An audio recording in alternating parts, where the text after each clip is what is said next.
Hello, everybody. This is Randy Wootton, CEO of Maxio, and your host for the SaaS Experts Podcast, where I engage with SaaS and finance experts, delving into the challenges they face, the victories they've achieved, the lessons they've learned, and what they see on the horizon for the industry. Today, I'm joined by Tom Hood, who's just been a great colleague I've gotten to know over the last couple of months. He is currently the EVP of Digital Engagement and Growth at the AICPA, but has had a long history as a CFO in highway construction, and then he became the executive director, CEO at the Maryland AICPA, and then most recently, for the last 3 years, has been at the AICPA in a global position in this role of EVP of Digital Engagement and Growth. And we're going to get into what that is and his background and all the lessons he's had in terms of thinking about accounting and finance and the brave new world of what's in store for finance going forward. So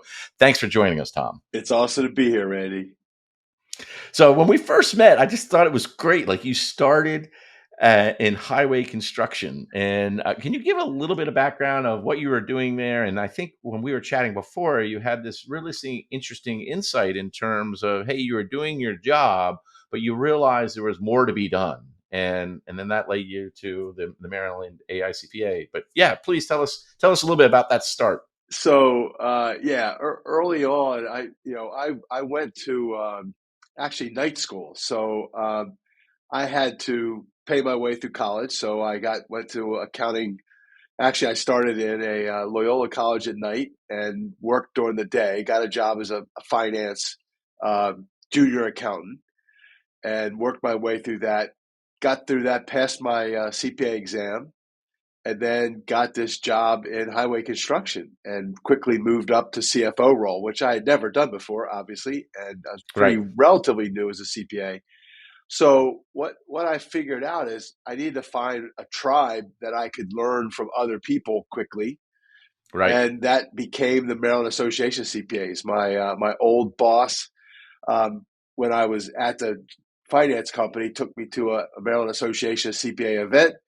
And I got networked, so I got joined at that point, it was the Electronic and Data Processing Committee. Because back then, that's how old I am. Yeah. Back then, it was like these big word processor, or that was the closest thing you had to effectively a spreadsheet, right? It was on an old Lang computer and all that kind of stuff. Anyhow, that tribe helped me quickly get up to speed on what I needed to do as a CFO in this highway construction company. Highly competitive market, lots of ups and downs with all the major trends. But we were paving contractors. We had 3 or 4 asphalt plants in the state of Maryland. We were probably the top 4 asphalt producers and installers. And so it was, pretty fast growing business and lots of complexity. So it was kind of interesting to be able to do that. Yeah, what I love about what you're saying is I talk to people about the fact I'm always operating at the edge of my own ignorance. Yes. And so if you approach with humility that I could be doing my job better, then it's about, well, where do you go to information? Where do you get insights? Where do you go get recommendations? I mean, this has been one of the fun parts of this journey as I've shifted from go-to-market tech, where I spent 20 years, into the office of the CFO. Is I don't know anything. And so talking to people like you, each time I meet someone, it's been like, oh, that's cool. That's interesting. I think the other point you're making, I write about this in my Secrets of Success for CEOs, is building your tribe. And building your tribe for me is along 3 dimensions: having a mentor, having a coach. So a mentor being someone who can give you specific recommendations for your context. Yep. A coach being someone who can help you with primarily like EQ. And relationships. And then the third dimension, which it sounds like you were able to seek out as well, is just having a peer group, a group of people you can go to and say, hey, I don't know, how have you thought about this? And so sounds like that really was transformational for you, because then you actually went into the Maryland AICPA and became executive director and CEO for, was it 20 years? 20 years, yes. And what happened there is, by becoming active in their committees, right? Suddenly I got noticed. Next thing you know, they wanted to put me on the board of directors. So I was on the board of directors for a period of time. And I knew the CEO really well, a lady named Barbara Zorn. She was getting ready to retire. And at that stage, my highway construction company was getting acquired. Actually, it was more like a hostile acquisition from a big conglomerate. I didn't want to go with that group. and so she was getting ready to retire. So they went on a national search, and she goes, "Well, you put your name in the hat." And Hmm. I had done some legislative work for the highway Hmm. side, so all Hmm. that made the perfect skill set to basically work on the association of CPAs, because that was my tribe that got me started, and certainly that's part of what associations do. That's great. That idea of luck being the intersection of opportunity and preparation. And here you had gone to the association to build your network and learn some skills, and in doing so, you created an opportunity which a lot of people may have not envisioned when you were doing night school. Did you think you would be the director, executive CEO of the AICPA, the No, top of the profession? I mean, it's just really, really fascinating. exactly. While we're there, I mean, one of the things I think that you bring to this podcast and more broadly in the industry is just you've done a lot of deep thinking about what's happening in the world of CPA and what's happening in the future of finance, which we'll talk about in just a second. But even back then in 1999, you released or oversaw the CPA Vision Project, which we'll drop a link into. Can you talk a little bit about that experience and how the world has changed from 25 years, I guess, now in Yeah, 2024? 25 years. So it's fascinating because literally that was my first day on the job as the new CEO of the Maryland Association of CPAs. It was at a meeting of the AICPA and all the state CPA executive directors like me, right? We got together a couple times a year. This one was in January, so I think it was somewhere in Florida, and that's when Barry Melanson, who is my boss today, he announced this project called the CPA Vision Project, which was an attempt, first time any profession ever attempted to define a vision for its future, not for the Mm, association, but for the profession. And right. and he's talking about this, and I'll never forget. He goes, "Is there anybody that would like to be part of this?" And I'm like, "I mean, are you kidding me? I'm starting a new role here, and I get to Mm, actually work on a national group to uh, bring roundtables to my members in Maryland and talk about the future of what this profession looks like." I'm like, raise my hand right away, sign me up. And yeah. shortly after that, they ended up tagging me as the leader for the implementation of it. So Yeah. Jeannie Patton was my colleague in Utah. She actually took the first phase, and then it went to me for that second phase. So that was a transformative time, and I learned a whole lot about engagement, about the wisdom of the crowd, obviously all the issues around trends and visioning. Just a very rich experience, which is really helped my entire trajectory. That's a great advice, career advice. I spent a little time in the Navy, and one of the things we say about the Navy is NAVY, never again volunteer yourself, right? And it just seems like at each stage you keep volunteering and getting more to work on. And I think didn't that then play forward? And there's a new vision for CPA. It's the 2025 report, and Yeah, so it's yeah. been an So updated version of that. What was your association with that, and maybe what are some of the trends that you've seen play out over the last 24 years? Or the new things that are in the 2025 vision. yeah, so phase one was the Vision Project. It was looking out to 2011. So it was Right. 1999. We were looking out to 2011. And then when 2011 hit, I'm still at the MACPA, but by that time we had created a subsidiary called the Business Learning Institute, which was a consulting and training organization. And Right. actually, in that second phase, when they announced that project, we actually bid on it and won the in person grassroots visioning work. So we actually designed and built and facilitated the workshops with all over the country to create the next version of the vision, which was taking it from 2011 looking out to 2025. So another 14 Got years it. out, right? And interestingly, it reaffirmed the first vision. In other words, it did not change much from a vision Okay. standpoint. The skill sets, for the most part, were pretty consistent. A couple tweaks there. And the Yeah. difference is it basically took out what we had identified as core services and gave it more of a white sheet for that, for CPAs to continue to evolve into wherever they were going, which implied a much broader footprint. And keep in mind that covered both public accounting and what we know as corporate or management accounting today. Right. And so for people who are not maybe as familiar, can you describe the core services? So there's audit, Audit, there's there's tax, investment, financial tax. planning, right? Those are all kind of the core pieces. What started to show up as a bigger one would be especially technology. So to your point, you asked what are the big trends that drove it? Technology, without a doubt, was huge even in 1999, but it was very Yeah. nascent then relative to where we are today. No cloud or any of Yep. those things. And then by 2011, it started to move even faster. And obviously, if you move it to today, it's on hyperspeed, right? When you throw in Gen Right. AI and Yep. ubiquitous cloud and all those kind of things, which obviously is the genesis of what you all do from a SaaS standpoint. Yeah, and I think specifically the more accountants I talk to, I think there's we were chatting a little bit about this. I think some of the larger accountancies are going to be able to embrace technology, build teams of people who are going to build technology to help their accounting staff uh, have augmented intelligence, and they're going to take advantage of AI. But I think there's something like 60,000 CPA firms in the U.S. A lot of them are single proprietors, Correct. and they're just trying to manage their workload. And so in some cases, I think those folks might be a little afraid of technology. They don't have the mental headspace to take it on, understand it. They can't hire people. How are you seeing that play out? Because now you're at the AICPA, so this broader remit, national remit, working globally as well.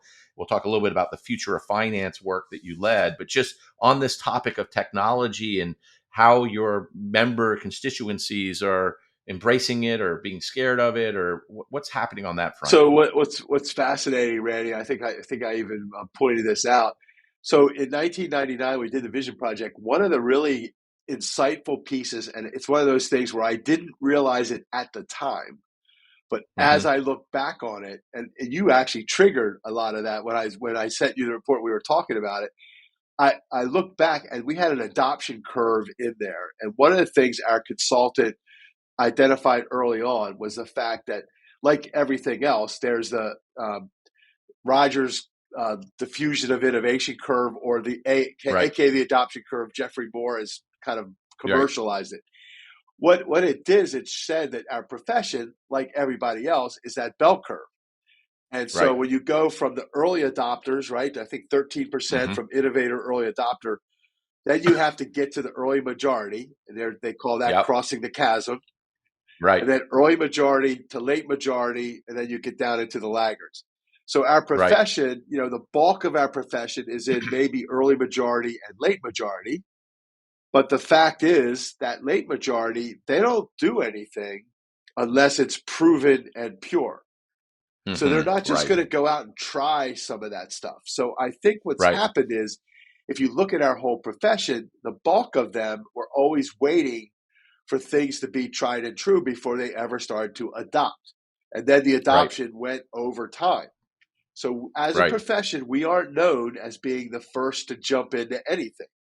And so Right. that's been the experience over these 20 years, in terms of how fast are we moving. And we would argue that we probably should have been moving a little faster.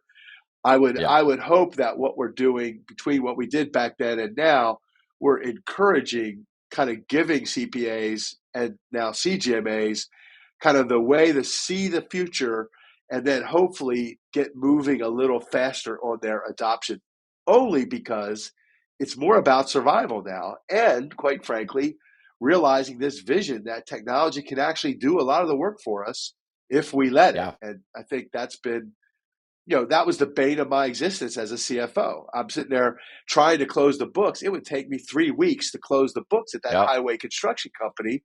The Yeah. CEO's walking in going, I want to know what's happening next week. I said, I can't tell you what happened last month. Yeah. Yeah. No, I a great segue for a couple of things. One is just wrapping up this idea, like as a CEO, three-time CEO, I don't want my CFO taking risks.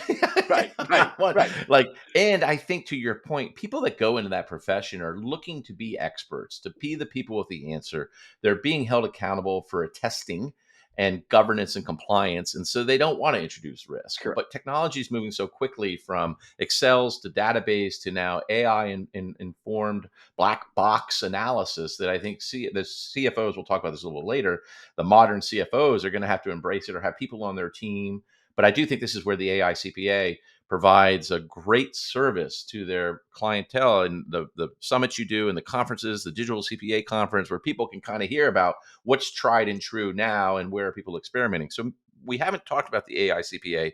Can you introduce it? You've been there for the last 3 years with a very specific remit, but for people who may not know the AICPA, what is the organization's remit? Yep. So the AICPA, officially the American Institute of CPAs, and about around 10 years ago, they actually did a merger with the CIMA group, Chartered Institute of Management Accountants, and created the AICPA CIMA. So CIMA was the management accounting group from the UK, started about the same time as the AICPA, about 106 years ago. And that group brought the whole management accounting discipline in a big way to the AICPA. Thus, my remit in the Americas market is to basically move management accounting via the CGMA into the corporate accounting discipline. I was a business and industry member as a CPA versus my counterparts in public accounting, which when people hear CPA, that's who you usually think about. That's your auditor, the people doing tax, etc. But about 40% of us were in corporate doing corporate CFO type roles. So as CPAs. So that kind of, now we brought the whole management accounting in. So we're about 690,000 members strong Wow. in about 180 countries. So that global presence, Barry Melanson had a vision that we had to be relevant in a global Yeah. marketplace. So thus getting to that kind of mass of accounting and finance professionals global gives us that seat at the table. We literally have our advocacy group in Washington, D.C. We have another one over in Brussels for the EU. So we're weighing in on all the major stuff that's going on that could affect all of those members around the world in both public accounting and corporate or management accounting.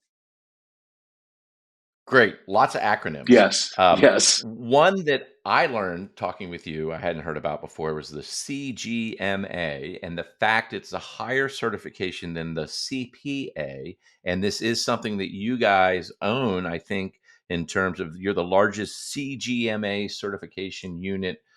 Can you talk a little bit about what that is and why when I'm looking for CFOs, I should be looking for people that have CGMAs, not just CPAs? Yeah, so I would qualify that just a bit. I don't know that it would be higher than a CPA, but it would Ah, be more relevant for a CFO than a CPA, or it would be a CPA plus a CGMA, in fact. So right. CGMA stands for Chartered Global Management Accountant, CGMA. It's based on the CIMA got a royal charter actually from the Queen of England to have that Oh, wow. designation. So they own that designation, Got it. which is different than the US CPA, which we don't Yep. own. It's actually in the law in all the licensing jurisdictions, states Oh, and territories. So we right. can't do whatever we want with the CPA. That has to be done with legal work and through the national state boards of accountancy. So that's where it's different. Whereas the CGMA, we own that; it's copyrighted. Got it. That's our credential. We can control what's in it, who gets it, all that kind of stuff. Got it. And what we were talking about before, what was super interesting, I think, was with that certification, it really introduces this idea of strategy as a skill set, and it helps the CFO bridge from kind of controller to COO, CEO, or partner. I talk about going from the back office to the front office, where you're moving from, hey, I'm dotting I's, crossing T's, and telling you what the cash is, to I'm helping you with your monetization strategy and understanding when new pricing impacts win rates and churn rates. Can you talk a little bit about that area of expertise? Because I think it leads into both the conversation or the future of finance, and then very specifically the changing skill set of the modern CFO. Yeah, so you're spot on there, Randy, and actually you did pretty good understanding that and playing that back. That's pretty. I'm impressed. So the CGMA Finance Leadership Program, we call it, and it generally can take about 3 years if you start out of like right out of a junior college or entry level college. But if you have an accounting degree, you actually come in at what we call the mid level, which is the management level of this Right. credential. And if you're a CPA, you actually come in at what we call the strategic case study level.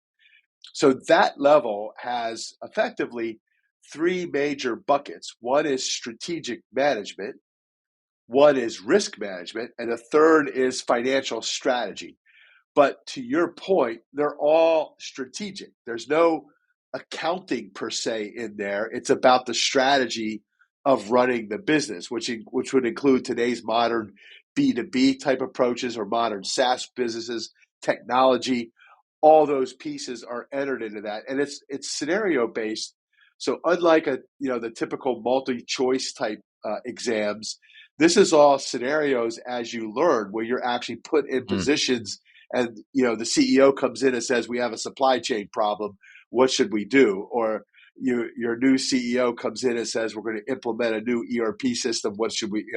So it's those kinds of very strategic pieces that get to that kind of new role, which, as you said, we're seeing CFOs moving a lot into COO roles and even CEO roles, more than we've ever seen now, which is pretty Yeah. exciting from a career. And your point, from back office to front office, is exactly what our future finance group talks about. The future CFO, we call him now the chief future officer. Oh, you got a marketing person in there that helped you with that, No, this huh? is what our group came up with, right? Oh, They okay. Oh, look started at you they guys. started talking about. We said, all right, just identify like where are we going from and to, and we went from Uh-huh. hindsight to strategic foresight, Yeah. from Yeah. rear view mirror to windshield, right? I mean, that's Yeah. that's the Yeah. difference. Um, just a very tactical question. As I'm learning about CPAs, it sounds like there is an ongoing certification, CPE, sort of credits that they need to take every year to maintain their certification. Is there something similar for the? CGMA. Uh, yeah. So the answer is yes. The CGMA isn't, because it's not regulated the way the CPA is. You don't have to report it to a state board or any of those things. CPAs, on average, every state has slightly different time frames, but it's basically 40 hours per year of Yeah. continuing education to keep current. The Right. CGMA has a requirement of what they call CPD, continuing professional development, and Right. and that is basically you have to kind of keep papers and a record of what you're doing to continue to keep sharp, and you would have to kind of report on that in periodic reporting. So it is a Got it. requirement to keep current, which we think for today's finance person is like, look how fast stuff's changing, and you got to stay on top of Yeah. it. Well, it's been interesting for us. We're working with a partner. I forget who it was. I actually met him at the AICPA Executive Forum, who helps companies like ours create content which qualifies for CPE credit. And so some of our webinars now are now being offered for CPE credit. So for people that are CGMA oriented, trying to move from financial reporting, the three financial statements, to business reporting using tools like Maxio or other tools out there, and what that means. There are now credits that people can take to count as CPA, and I assume it would allow for the CPD as well. So I Correct. think super interesting. So just with that future of finance, it was 50 CFOs from public companies, so the most successful CFOs in our country, at least. You just released the finance report 3.0. I thought it was great. There were four areas in terms of insights around people needing to be tech savvy, what the evolving role is, the shifting workplace hybrid model, and ESG. We've talked a little bit about tech savvy. Can you talk, and we've just touched on this idea of the evolving role. Do you want to say a little bit more on the output of the future of finance, or anything else you want to talk about the people that participated? And we'll start in on the evolving role. Yeah. All right. So there's two parts of this. That what you're talking about is our global research group researching this, and that was literally global CFOs interviewed for that research. In Got it. in addition, in the Americas market, what we put together is a future of finance leadership advisory group, which has 50 public company CFOs, and Thank you for the right, clarification. and Yep. Yep. that group, we kind of validate that and talk about what's it really mean, and kind of talk about making it actionable. So it Yep. gives us that practical level of it. And we just had our summit back in December, where this group A keeps us current on the current issues and talks about what this evolving role is. But effectively, the evolving role is the movement to that chief future officer. It is that move from back office to front office and that expanded role of the CFO inside a business. So we talk a lot about the notion of shifting to value partnering or value creating as Mm-hmm. opposed to just tracking the numbers. And that's the big shift, right? So we call Right. it flipping the pyramid. It used to be Hmm. 80% of our time was spent collecting and getting the data right, and Mm-hmm. 20% of our time was analyzing it. Right. This new role is 80% of your time analyzing it, 20% of your time making sure it's right because of automation. So Right. we're now literally on the threshold of what we've been talking about for 20 years was the Right. beginning of automated financials. I think Gartner's saying Right. autonomous finance will be here in 3 to 5 years. Wow, that's like a game changer. We've been talking about for 20 years. Yeah. It's finally on our doorstep. And I think that was one of the things when we were talking before, like we've hit the inflection point. And you were talking a little bit about the Future Finance Summit in December, and Gartner joined.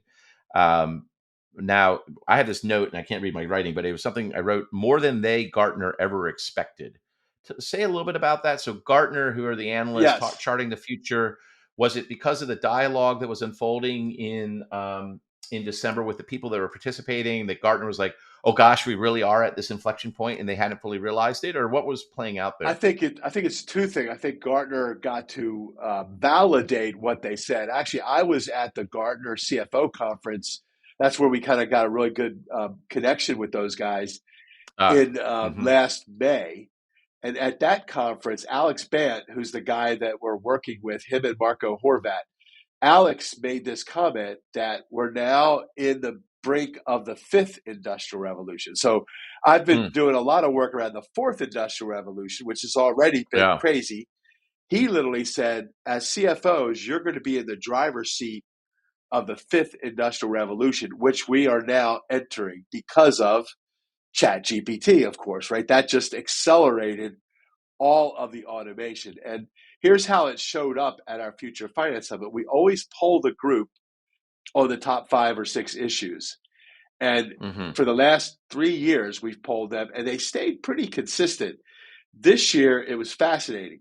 Digital transformation took the #1 spot, which used to be finding and retaining talent. Number Okay. two, out of nowhere, was Gen AI and AI. Yeah. Yeah. That's what blew Gartner away in that sense. Got it. And then number three is the need for new skills, which is exactly Yeah. what we've been talking about.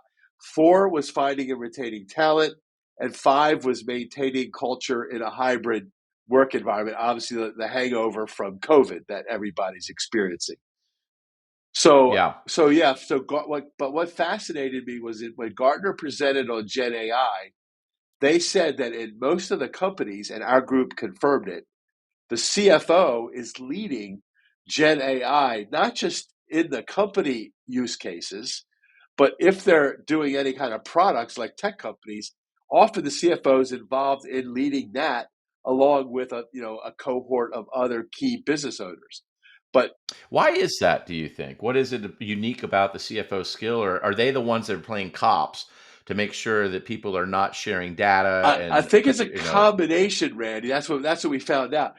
Two, so first of all, they know where all the data is, and they've got the right, controls or arms business around that. systems and financial Correct. So systems, they right? figure that's Mhm. essential as you start moving Gen AI through your organization. But I think the Mhm. second one was how many of them have moved into that strategic level. So if they're at that Mhm. strategic level, they wanted them in at the table and helping to direct that initiative. Hmm. I just want to come back to the fifth generation or fifth industrial revolution. I was familiar with steam, electricity.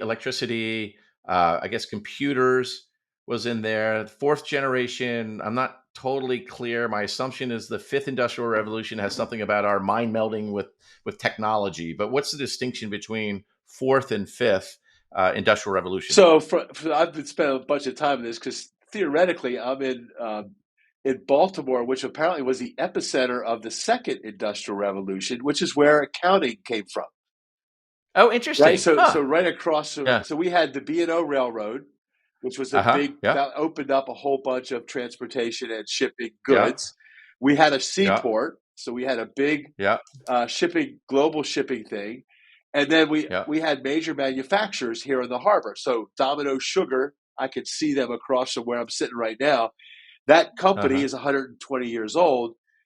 They're still here cranking out sugar in a much more automated way. But because of electricity, that changed the game on basically what created that second industrial revolution, which meant businesses became much bigger, faster, and scaled.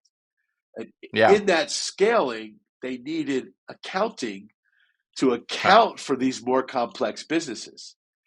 And Interesting. Yeah. that's when the Maryland Association of CPAs was born, 1901, right on the Yeah. brink Wow. of that, Interesting. right? Most of the whole Huh. profession in the United States came from that. Over in Europe, our sister SEMA grew up on the Industrial Revolution over there, which was sparked Yeah. Okay. more by World War One and the massive manufacturing that happened as a result, Right. which was mainly electricity, giving that flexibility for steel and everything to be moved around a lot better. So now you go to fourth industrial revolution. What they say that was a convergence. Effectively, it's basically this device, the iPhone. Yeah. When Steve Jobs Yeah. introduced it, it was the combination of ubiquitous internet, right? Right. Right. Unlimited storage Right. and massive processing power.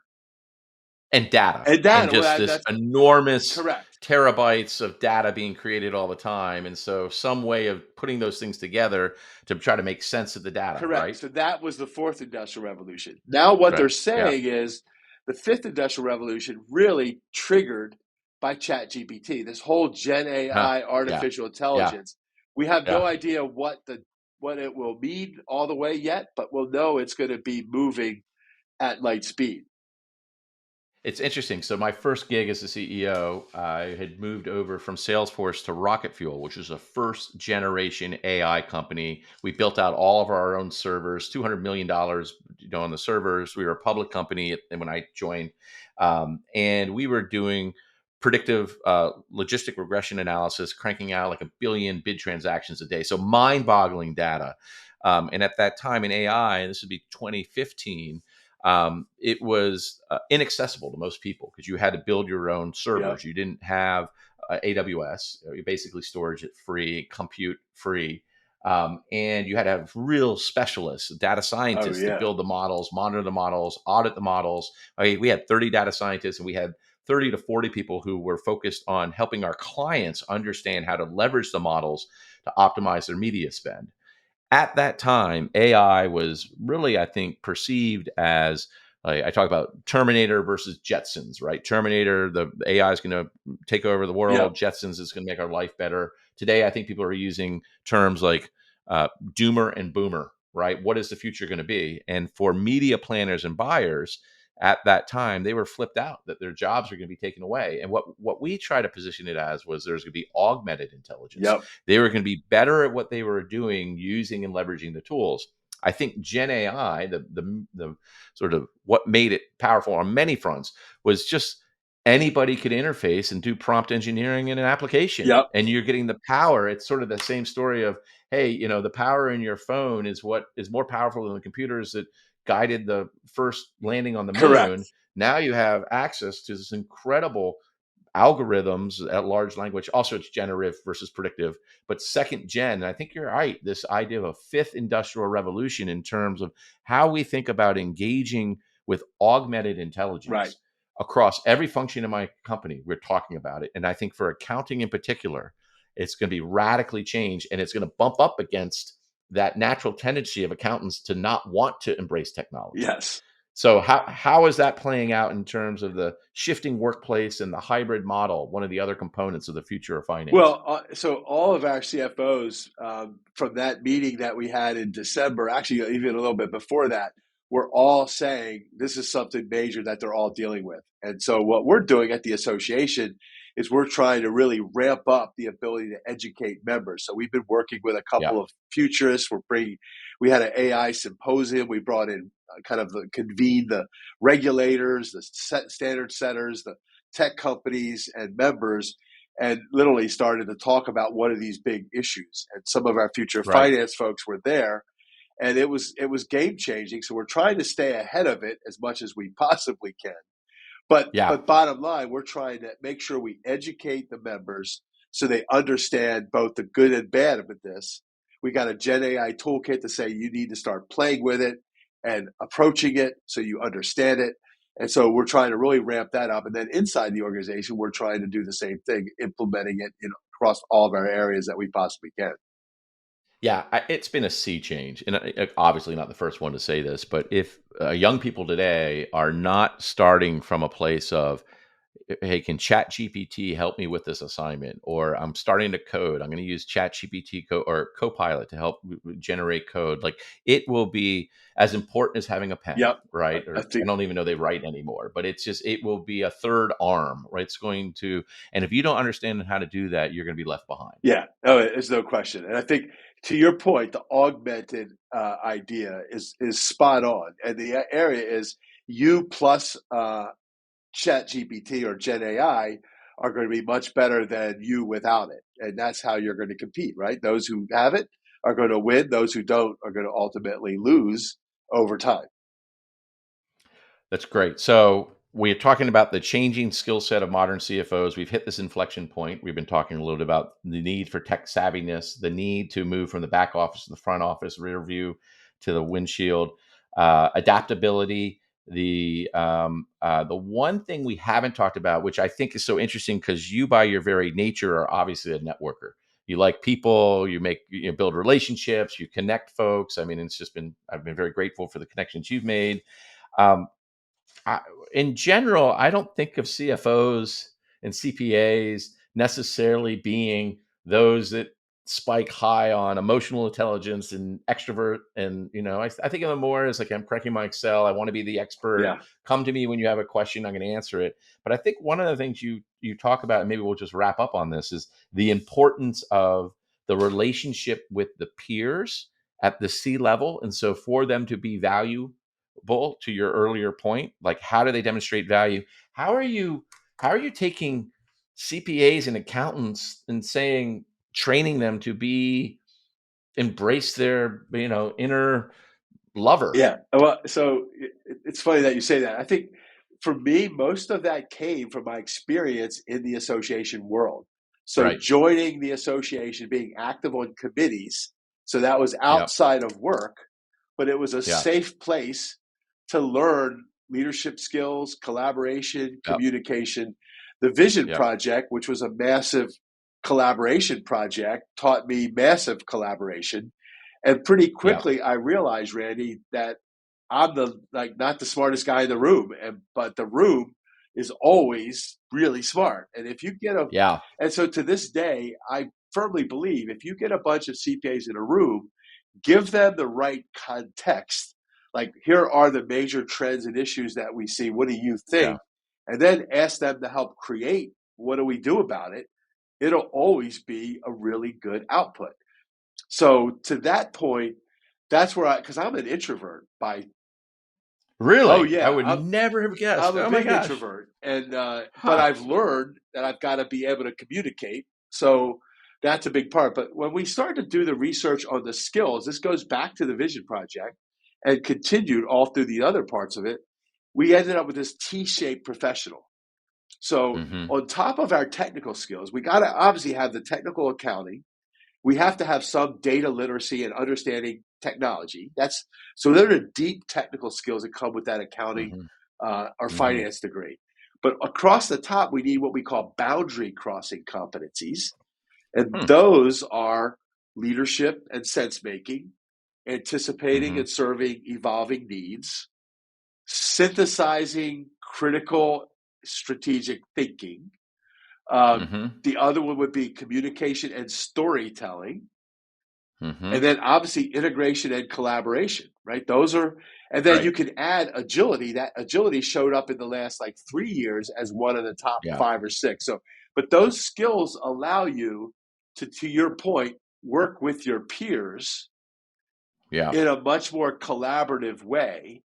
And that's where it's like, so once you understand collaboration and strategic thinking, then you can Yeah. actually make those relationships really work to your benefit Yeah. and to the benefit of your function. Wow, there's so much we could go. We're going to have to do a whole nother episode on this. I remember when I was going to the Naval Academy back at 18, I had had some leadership experiences in sports and clubs, et cetera. And I thought very deliberately that going to the academy was going to be a leadership laboratory, and it's where I was going to learn how to do it. And I joke, since I graduated, I've been practicing and failing at leadership for 30 years or whatever it's been. But I do think there is these different inflection points. So when you move from an individual contributor to a manager, from a manager to director, and now you're directing resources, strategy, and people, you move from a director to a VP, and you want to take the jump from VP to C-suite, to being part of the first team, which Patrick Lencioni talks about, and there's other great books. Like, it is a different to be effective. It's not what, it's how. Yeah. It's how you interact with people, how you show up, how you think about problems, how you Yes. ask the right questions. And it sounds like this T shape is really embracing this idea of you can move from VP of finance to CFO, but you're going to be working on a completely different set of Yep. skills. Correct. And I would, Where would people find? Oops, sorry, go well, ahead. I would argue that in addition to that, your perspective has to shift. So you Yeah, have to have a longer view of the world, right? I call that the yeah, wide angle view. And you've got to yeah, understand the trends and issues that are coming yeah. at you from a business standpoint or even your remit. So, Yeah, just the last point on that is absolutely. I talked to my team about what is your altitude, and so a manager should be grinding out what needs to happen over the next month. If they're in their people's work every day, they're probably micromanaging, yep, but they need to be accountable for the month. I think of directors in the size companies that I work with are really helping you to execute on quarterly plans. What are the set of key results we need to deliver in the quarter? What are the metrics we're going to be watching? So now they're starting to do some systems thinking. When you get to a VP, it's kind of like you need to be involved in the operating plan that's articulating what are the strategy and tactics, priorities, and trade offs that we need to be thinking about for the next year. yep, And then if you're the C suite, like 70% of your time should be how are we transforming this business? What's our next act? How are we thinking about where we're going to be in 2 to 3 years? If I'm spending time, hey, you need to send this email today, right, Mr. or Miss Salesperson, I'm totally over functioning. yep, And I think one of the challenges we see with early stage companies is the inability of founder CEOs to recognize it's a different altitude. yeah, And as they get bigger and the organization scales, and actually, when you bring CFOs in, we see that usually happening fractional CFOs or CFOs coming in around 30 employees. Well, then you look for a different skill set at 150, which is different than 500. But I do think, to your point, Tom, it really is about how do you lift your gaze. I think you said wide angle, yep, see what's happening, be able to connect dots. And the point you made in our interview, I thought was great initially, was move from the realm of certainty to the realm of uncertainty. yep, And this wide angle lens means it's going to be less certain. There's correct. going to be lots of options, but how do you build a point of view using assumptions, sharing data, and then making a bet? Well, and you made the point earlier that CFOs or accounting, we like to be certain. We like to be the expert. We like to Yeah. know everything. And in this new world, and this is where I think ESG is doing us a favor because it's Hmm. pushing us into the intangibles, Right. things that aren't certain, that don't have a history that we've measured and know how to talk about. So we have to get comfortable being uncomfortable, being ambiguous, and figuring out what's it all mean. Hmm. And can you just tell people what ESG stands So for? ESG is the whole movement of environmental, social, and governance, Yeah. and it's tied into corporate social responsibility. Another acronym, if we want to, we could go down a Yeah. whole layer of alphabet soup, but Yeah. it's being mandated theoretically by the SEC at some point. We have a whole bunch Yeah. of standards coming out on it. This is a trend that really came over from the EU and is Hmm. moving fast. Now you've got political issues in the United States about it, but Yeah. nevertheless, all of these big corporates are involved in ESG reporting through the accounting side. What do they call it? Like the triple bottom line or Yes. something like Yep. that? Yep. People, planet, Yeah. I mean, profits. Yeah, yeah, people, planet, profit. Yeah, no, it's one of those areas where I'm kind of like, yeah, one day I'll worry about it. But at my size and stage, we're just trying to close I deals, hear you. I hear you. get paid, make sure our accounting statements are right. Well, Tom, look, it's been great. I've always enjoyed chatting with you. I think just today was awesome talking about your background and relevant experience, and then really this transformation that you're seeing and helping to lead for not just CPAs or CGMAs, but CFOs writ large. Congratulations on the work you've done today. It'll be a lot of fun to watch what you do going forward, and we'll make sure that people have access to the reports we cited. For them to get in touch with you, other than going to the AICPA website, what the Yeah, LinkedIn? hook Aren't up. you like one of the top LinkedIn people followed Yeah, I'm and one of the top all of that? 100 influencers. I think I have like Yeah, 700,000 followers, but they can hit me up on yeah, LinkedIn, or they yeah. can shoot me an email. It's tom.hood at AICPA-SEMA.com. So either one of those, and I'll get in touch with them. Awesome. Well, again, thank you for your time. It's been a great pleasure. Randy, this has been a bunch of fun. Thank you very much.